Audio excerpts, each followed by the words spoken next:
In 1943, the US government printed a pamphlet that told home gardeners how to revive a failing tomato patch for about a penny's worth of pantry powder. By the mid 1950s, that pamphlet was out of circulation, and the method had quietly vanished from every extension bulletin I have ever read. I found a copy in a box at an estate sale, tested the recipe in my test bed for 2 full seasons against modern best practice, and the old method won. A dead-looking patch came back in 11 days. Today, the main ingredient is restricted for garden sale in 26 states. Stay with me to the end because there is a second pantry item I add that nearly doubles how fast it works. Let me tell you exactly where this came from because the framing matters. The pamphlet was a 1943 USDA Victory Garden Bulletin, the kind the government printed by the millions to help people feed themselves during the war. I found it in a box of old paper goods at an estate sale, tucked between seed catalogues and recipe cards. By the mid-1950s, that method was gone. I have read through stacks of extension bulletins from every land-grant university I could get my hands on, and not one of them carries it anymore. It did not fade because it stopped working. 2 things pushed it off the page. The first was a law. In 1947, Congress passed the Federal Insecticide, Fungicide and Rodenticide Act, FIFRA for short. Once a product was sold with any pest control or soil claim, it had to register as a pesticide. The main ingredient in this tonic had been sold for years as an ant killer and a soil sterilant. So it got swept into that category, and selling it labelled for garden use became a regulatory headache. That is why, today, the garden sale of this exact powder is restricted in 26 states. The second force was the fertiliser industry itself. After the war, everything got standardised into bagged blends: nitrogen, phosphorus, potassium, printed right on the front, clean, uniform, easy to sell at scale. A self-dosed pantry powder did not fit that model, so it quietly dropped out of the conversation. Here is what that cost ordinary gardeners when you have this specific deficiency. You watch roughly half your flowers drop right off the plant before they ever set fruit.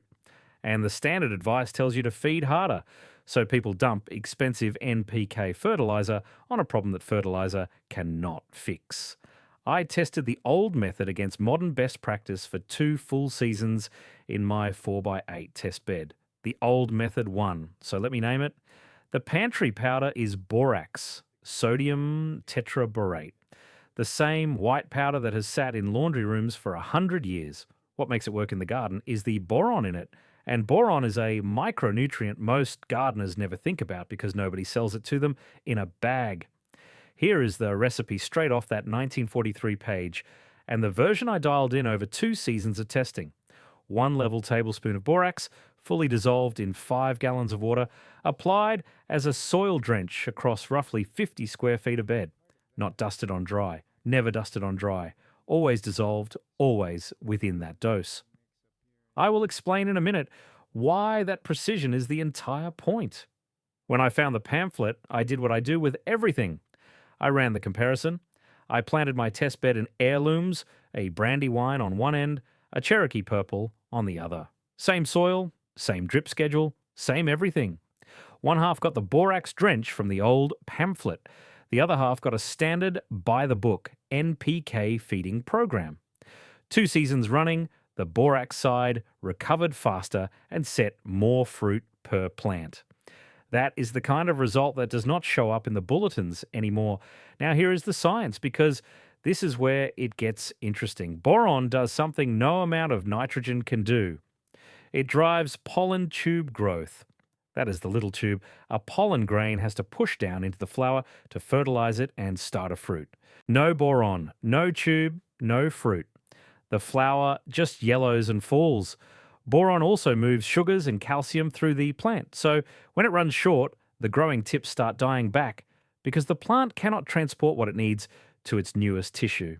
That is what a boron-deficient patch looks like: dying tips, aborted flowers, stunted little plants that look, frankly, dead.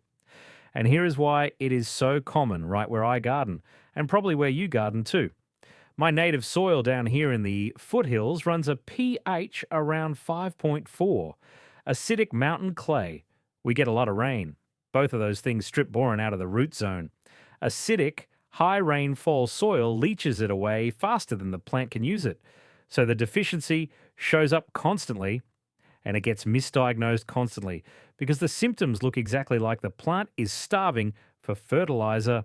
The chemistry here is the whole reason the method never actually stopped working. You can repeal a pamphlet. You cannot repeal a missing element. A real micronutrient deficiency does not care what the extension bulletin left out. So what does the recovery actually look like? I have it in my notebook, day by day. The patch I treated looked finished. Flowers dropping, tips browning, the works. I put down the drench. By day 11, I had held flowers that did not abort and visible new green growth at the tips. Fruit set resumed within that same season on plants I would have pulled. And I did not just eyeball it. I ran my Brix refractometer on fruit from both sides of the test bed. That is the tool that reads sugar content in the juice. The corrected patch came in measurably higher in sugar, which tells me the plant was finally moving energy into the fruit the way it is supposed to.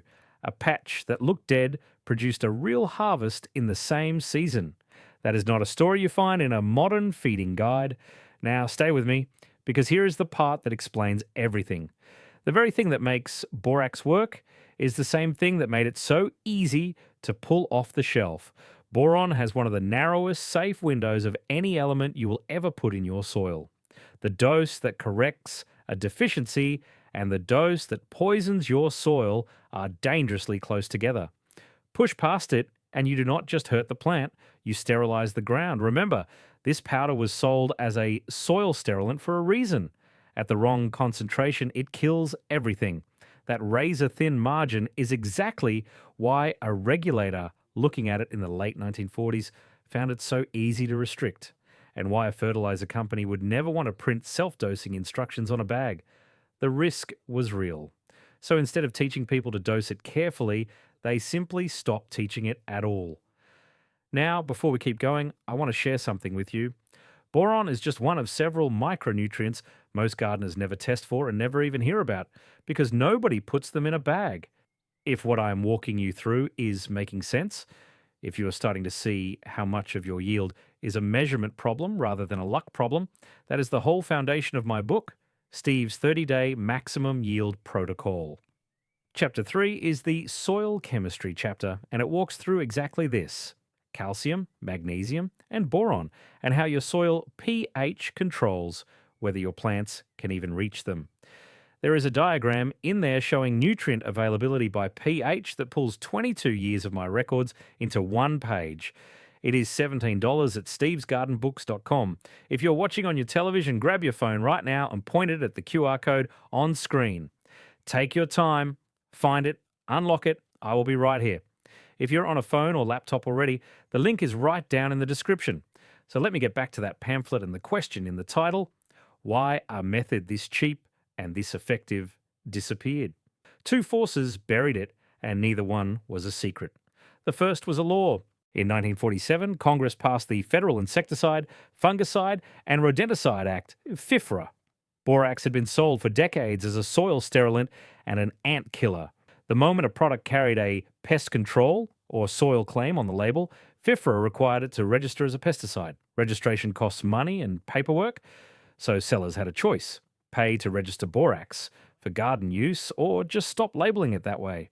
Most stopped. That is why, even today, the garden-labeled sale of borax is restricted in 26 states. It is not that the chemistry was disproven, it is that the label became a legal liability. The second force was the fertilizer industry. After the war, fertilizer got standardized into bagged NPK blends: nitrogen, phosphorus, potassium, printed right on the front. That model sells at scale. A boron correction does not fit that model because boron's corrective dose and its toxic dose sit dangerously close together. You cannot safely print a single boron number on a 50-pound bag for every soil in the country. So the industry left it out, and the extension bulletins followed the industry. A penny of pantry borax does not show up on anyone's balance sheet. A bag of 10, 10, 10 does. Now, I want to be honest with you, because this audience is too sharp for a one-sided story.